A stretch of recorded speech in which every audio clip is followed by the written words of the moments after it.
my birthday today, by the way, Shawn. Oh, happy Well, birthday. thank you so much. I'm celebrating it with you. Well, Appreciate it. yeah, I you're feel the honored. you're the greatest gift of all. Oh, well, thank you. We're gonna cue the intro music, Shawn.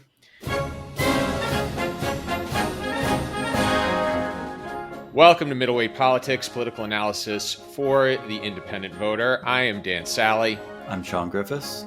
And if you are one of the majority of Americans who does not align with either party, or one of the majority of Americans who feels another major party is needed, welcome home. Now, topic this week. He wants to be on the ballot. He wants to be off the ballot. The Dr. Doolittle of dead animals himself, Robert F. Kennedy Jr., has been issued another curveball with a case before the Supreme Court. We are going to talk about that. But first, Shawn, do we want to talk about the debate? Yeah, we can. If you want to just talk a little bit about it. I don't. They were very nice to each Yeah. other. I really appreciated that. Yeah, I mean, to kind of echo what some people have already said about the debate, it does seem like really it just emphasized that one of the biggest changes to our nation's politics is Trump himself.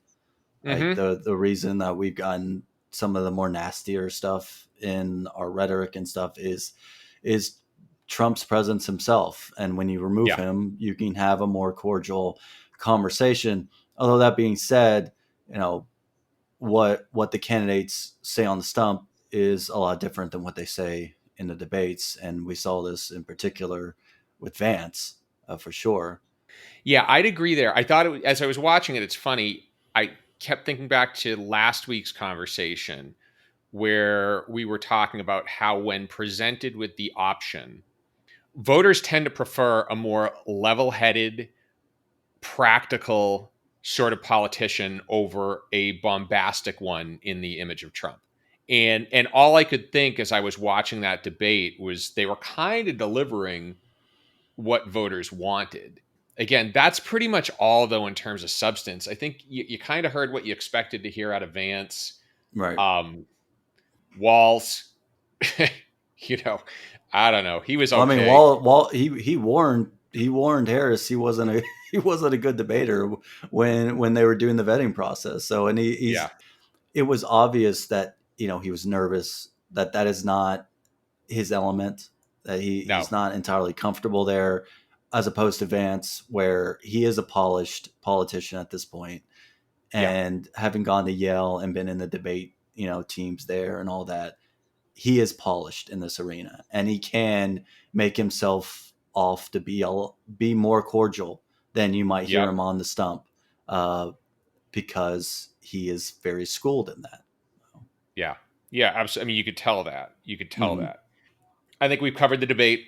Hopefully, dear listener, you've been enriched by that. But let's jump into the main story. So this week, the Supreme Court denied a request by the campaign of Robert F. Kennedy Jr. to reinstate him on the New York ballot. He was taken off the ballot for irregularities in his application.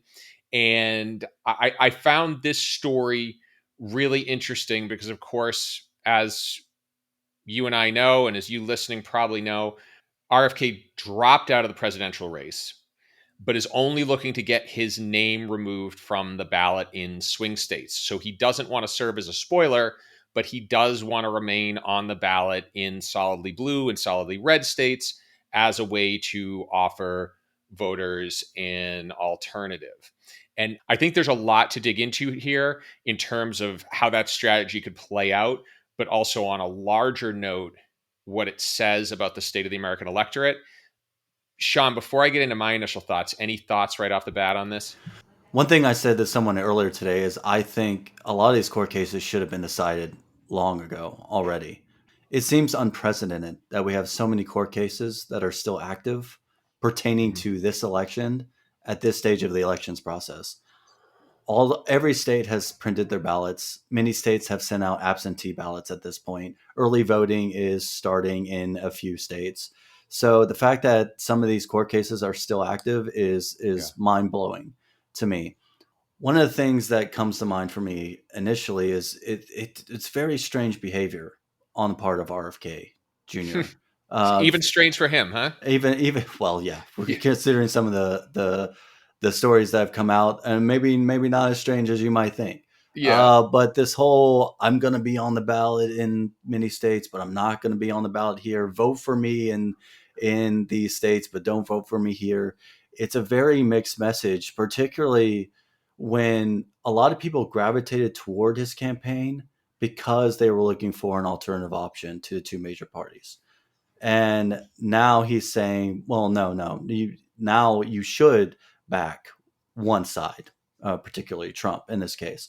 Ignore me in these states, but don't ignore me here. It's just a weird message at a time when a lot of voters are looking for something different and something new and a real change candidate that speaks beyond the interest of the two major parties. It's funny you say that because on one hand, he's saying vote for Trump. And on the other hand, he's saying, I'm going to stay on the ballot in non competitive states so you can vote for me as an alternative to the two major parties. And again, I would say that that would seem like a strange strategy if the strategy weren't being employed by RFK Jr. Mm-hmm. Now, part two of that, getting back to the court cases you talked about, I'm curious as to why they've gone on this long. Yeah. Because typically, and you and I have talked about this before, when it comes to quashing independent candidates and minor party candidates in presidential elections, typically the strategy of the two major parties is to just bury them in court costs. Right. Just make it so the legal fight to stay on the battle is so expensive that they can't possibly stay in. Mm-hmm. They did that to Nader back in 2004. I think they've done that selectively to minor party candidates since then. But in this case, I wonder whether it's just that Kennedy has such deep pockets, they couldn't do that. And so he's managed to carry on the fight this long. It could be, but some of these court cases go even beyond RFK. They go into Jill Stein and Cornel West. In Arizona, there's a case revolving Prop 140, which is the election reform measure there that's gone way past its the time that it should have, and is just now getting decided. And finally, that the legal journey is ending there. I will say on the RFK story, there is one particular court case that I think is interesting and should continue, and that is not the case on whether he should remain on the New York ballot, but an earlier lawsuit that he filed, I believe, toward the end of 2023 in New York, challenging ballot access laws there. This was a lawsuit that the Libertarian and Green parties joined this year. And this goes back to right before the pandemic into 2020, where the then governor Cuomo at the time in New York had given this election board the authority to change the rules as it pertains to third parties. And so, under the old law, in order to keep your ballot line, you had to get a certain percentage of the vote every 4 years to maintain your ballot line for the next 4 years till the next presidential election cycle. They increased the threshold and made it every 2 years. So four third parties lost their ballot line in 2020 as a result because it was retroactive. They applied it retroactively too. So that case is interesting to me, and I feel like that case deserves to keep going. But these cases, as it pertains to who's going to be on the November ballot, regardless of how deep Kennedy's pockets are, they need to be done with, because already North Carolina absentee voting and early voting there in that state as a result of these type of cases has been delayed a bit. Absolutely. I was actually thinking about this morning, and I think the one thing that makes the current era of American politics different is that Americans have two different enemies. So if you go through American history, it's kind of always this battle where if we can defeat this one thing, we're going to be okay. So 9/11 era, it was the terrorists. Prior to that, it was the Soviets. If we get rid of all the terrorists, if we get rid of all the communists, if we get rid of the British, if we get rid of the witches, everything's going to be fine. It goes all the way back to the colonial days. And the interesting thing now is there's no one unified enemy in America.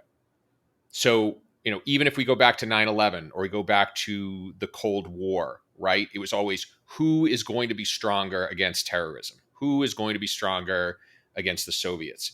Now, the country's effectively split into two different enemies, and that enemy is the other side. Mm-hmm. And both sides are convinced that that other side is hell bent on undermining democracy Mm-hmm. in their own different ways. And go on. I was going to say, I think you're absolutely right. When you look at the history of the United States, there's always been that one boogeyman that people could Mm-hmm. point to as to this is our enemy, we have to fight it. And now you have an instance where internally both sides treat each other as the enemy.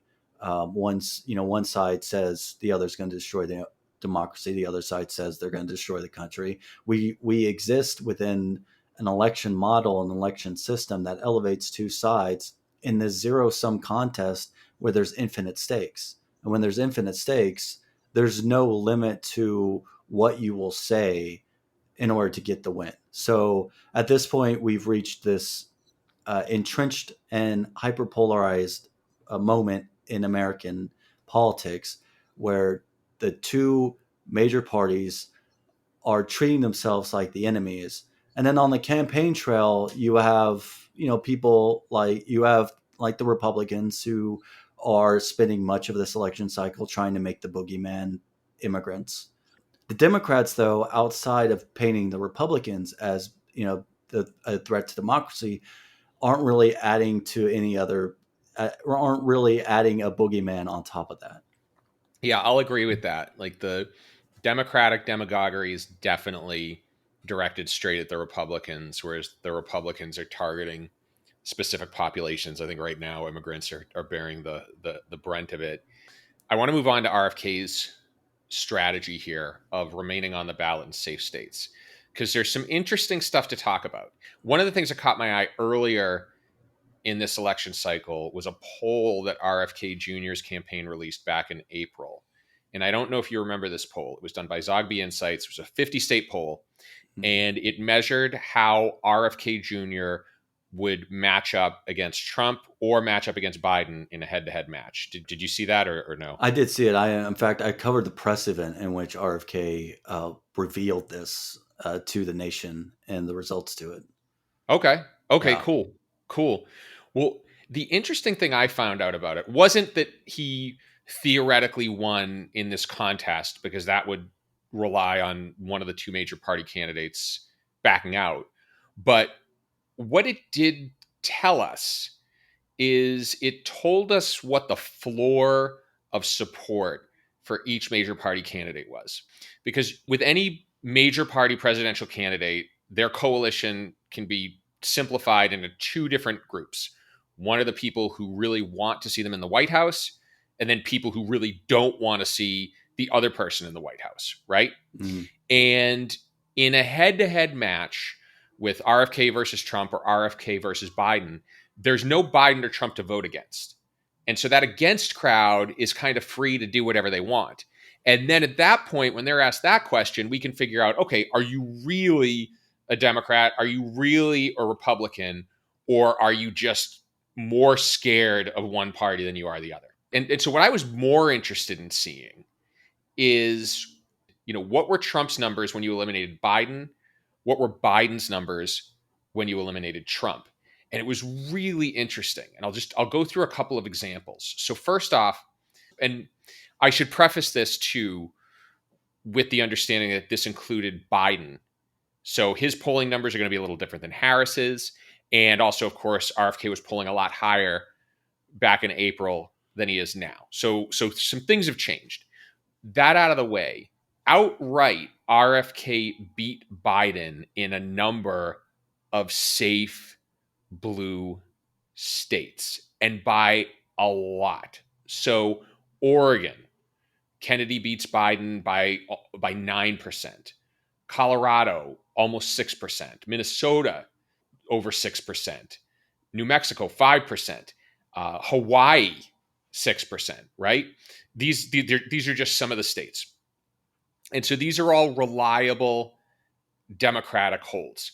Now, the interesting one that popped onto this list, however, was New York. So RFK Jr. beat Biden, again, according to this poll, in a head-to-head matchup in New York by a small percentage point. So arguably Harris could potentially do better. But effectively, if RFK Jr. were able to deny the Democrats a win in New York, they'd have no way to the White House, or at least that path to the White House would be very fraught. I will say one of the interesting things about the states that you mentioned, Oregon and Colorado in particular, we have voter registration data that shows that independent voters outnumber at least one of the two major parties in those states. In Colorado, they actually outnumber both major parties. And so it does highlight this fact that we do have a system where voters are ultimately told, you have to pick, red or blue. If one of those options, though, is taken out, it's very interesting to see how independent voters in particular respond to this. Because the poll that RFK Jr. commissioned was a very intensive poll. We were talking over 20K voters surveyed. And that kind of poll takes a lot of money, which is why you don't see them that often. Uh, RFK, during his press conference when he announced the results of this, had said it cost upwards of $500,000 to conduct this poll. It's very expensive. So, which is why I don't think RFK Jr., even before he dropped out, was looking at trying to do this again against Harris, because Mm-hmm. he was already hemorrhaging money. Yeah. His campaign was, so to afford that would have been impossible for him. Mm-hmm. But I will say that it does paint an interesting picture of what happens when you completely change the narrative in an election, when you no longer have Republican and Democrat on the November ballot, but you have one of those major party candidates and then an independent who is appealing to a much broader segment of the electorate. The interesting thing is when you take a look at all the reliably red states, when offered an option on the ballot that is not a Democrat, the average number of residents of red states who cast ballots in favor of Trump is 47%. And Biden's is even worse. Biden's was 44% or 44.5%, right? Again, Mhm. so let's just say Harris is like 46%, right? Right in line with Trump. That's still not great. What's interesting about that is that Gallup just released its most recent poll on support for a third party.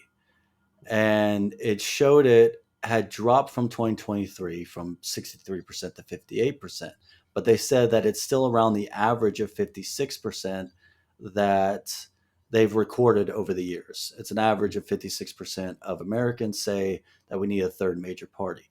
However, when you look at things like political identity and party registration in these states, voters are leaving the two major parties or just initially outright rejecting a party label to begin with in greater numbers, but they're not moving toward a third party. They're registering and they're identifying as independent, Hmm. which Gallup had come to the same conclusion that you and I did about third party support, that for voters, it's more about having a more representative person on the ballot and someone who's actually going to address problems and their needs than it is about the party label itself. If you have a situation where you have a candidate who can meet that more broad appeal. And so I think when you look at their base support, when you look at this poll, it aligns with that 56% who say we need something else. We need something better. Yeah, and this is where I think the red state versus blue state moniker breaks down, right? Because if I like women 47% of the time, am I straight? I think not. I think there is a political spectrum that we're denying, and I think we're denying the nuances of the voters in each respective state. One fact I always like to state is in 2020, there were more people in California who cast ballots for Trump than there were people who cast ballots for Trump in Texas. Mhm. And there were more people who cast ballots for Biden in 2020 in Texas than there were people who cast ballots for Biden in New York. So the reality is, I think the winner take all system that we have ultimately disenfranchises a whole bunch of voters, or ultimately at least makes them irrelevant. Mm-hmm. And my question is that if voters were presented with more than two options, and if there were a way to determine the winner without the spoiler effect, such as ranked choice voting, would we get a different type of presidential candidate? And my feeling is yes. My argument would also be yes, because you have an incentive for the candidates to appeal to a broader base. Because now candidates know that in order to get the most from the election and potentially win, they have to appeal to a candidate's second choice or the third choice in an election. And so I absolutely agree that a voting method like ranked choice voting does offer that potential to allow voters to fully express their preferences in presidential elections, for one thing, but also to get a more accurate read on where voters actually stand on the candidates than the current choose one method allows. And what's interesting to note about this is we can see this in play this year in the state of Maine, because it will have ranked choice voting not only for its statewide elections for everything else, but also for the presidential election. There are other reforms that people have thrown out there, like interstate compact for electoral votes, where effectively states agree to award their electoral votes to whoever wins the popular vote, proportional allocation of electoral votes. I'm actually not a fan of either of those. First off, because it'll never get off the ground. Mhm. And secondly, because I am probably one of the rare people who actually thinks there's value to the electoral college, because ultimately what the electoral college does force presidential candidates to do is focus on regional issues. And if you take a look, the Democrats really took the votes of working class union voters for granted for years Mhm. and didn't start paying attention until Trump won in 2016. And I think if it weren't for the electoral college, that never would have happened. Right. Democrats treated much of the Midwest as flyover country. They ignored Wisconsin, they ignored Mhm. Michigan, because for the longest time this had been the blue wall. And so they took it for granted and they figured they were just going to win it again. And they underestimated the appeal that Trump would have with his anti-establishment, take on the two-party duopoly, take on the current Mhm. system message. They underestimated the impact that that would have on independent voters, in particular within these states, and low propensity voters who, Mhm. like you say, these are blue collar workers who felt underappreciated. They felt like they weren't being represented in Washington. And all of a Mhm. sudden they have a guy who says, "Oh yeah, I'll speak to your needs there. I know this. I've been there. I've been in behind the scenes of this system and know that it doesn't serve your needs, but I will." And so that appealed to people. I think that's helpful. I think what's unhelpful Mm-hmm. is when the electoral college is used as the sole method to get into the White House. Right. Because the Trump campaign has no aspirations to win the popular vote. No aspirations at all. They are depending on a handful of voters in a handful of states.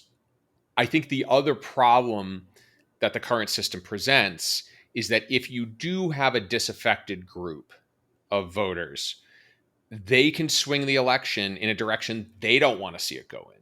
So, a great example right now is Michigan, where you have a very large Arab American population. So, I think it's 200,000 Muslim voters, 300,000 voters who claim ancestry in the Middle East. They're unhappy with the Biden administration's approach to the war in Gaza. And there's a danger that they might sit out this election, or they're going to vote third party in protest. And that state will flip to Trump and then give Trump the White House.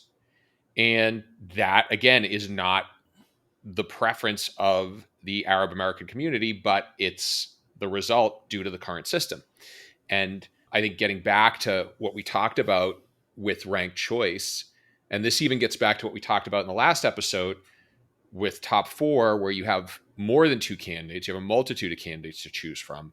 It does encourage candidates to campaign for the middle of that particular state rather than hoping that the people who would normally vote for the other person either don't show up or vote third party. And I think it would also encourage presidential candidates to campaign in as many states as possible. Because now you can't win Texas just because Texas is 1% more Republican, and you can't win New York for the same reason. Like, look, I live in Massachusetts, heavily Democratic state. Uh, Presidents don't campaign here, right? You live in Illinois, same thing, right? So if you're a voter, whether you're in the majority of your state from a partisan standpoint or whether you're in the minority, there are benefits in there. So taking on presidential elections in particular is tricky. Even in states where nonpartisan primary reforms like top two or top four, or even like you look at a state like Nevada, which could pass and implement top five after this election, Yeah. they haven't touched the presidential election because there's a lot more components to it. In presidential primaries, you're not directly nominating people, you're selecting delegates. And it gets into the whole nuance of how much control the parties actually have over the elections process versus how much control the states have, which for any other primary, for any other office, the states have control over how those elections work, because you are spending taxpayer money on the direct nomination of candidates. However, in like partisan primary systems, whether they be open or closed, the parties are the ones that have the most influence and power to decide electoral outcomes because of issues like gerrymandering and things like that. It creates these safe districts where party leaders, party bosses have ultimate control over who wins. And so, from that standpoint, I think voters would see maybe not an immediate, but over an election cycle or two, the benefits of a system that is open to all voters from the start, where every voter can choose from every candidate, which would be a nonpartisan, say, top four system. You advance four candidates from the primary to the general election. And then you have ranked choice voting, which would guarantee that none of those candidates could win with less than a majority of the vote, because I think that's another situation you're seeing in the presidential contest, is that in states like Michigan and Wisconsin, the winners of the entire electoral vote in those states did not get over 50% of the vote in 2016. And some of them they did in 2020, but in some Biden still didn't, or Trump didn't. And so, but they still won 100% of the electors in that state. And to go to your point, I'm not sure proportional allocation is the answer. I don't think the interstate compact works either, because if you're going to keep the electoral college and you're going to tell a state that even if you vote this way, it doesn't matter if the majority of the vote of the national vote goes another Yeah. way, that's sending voters a very bad message, in my opinion.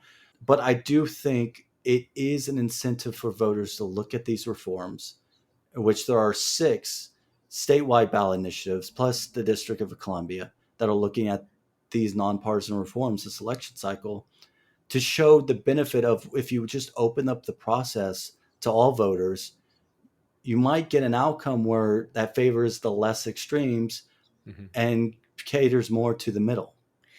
And I do think that, especially when it comes to top five, which, if you don't know, we talked about that in the last episode. So feel free to give it a listen. You'll learn everything you need to know. And then you can come right back to this point in the episode and listen to the rest.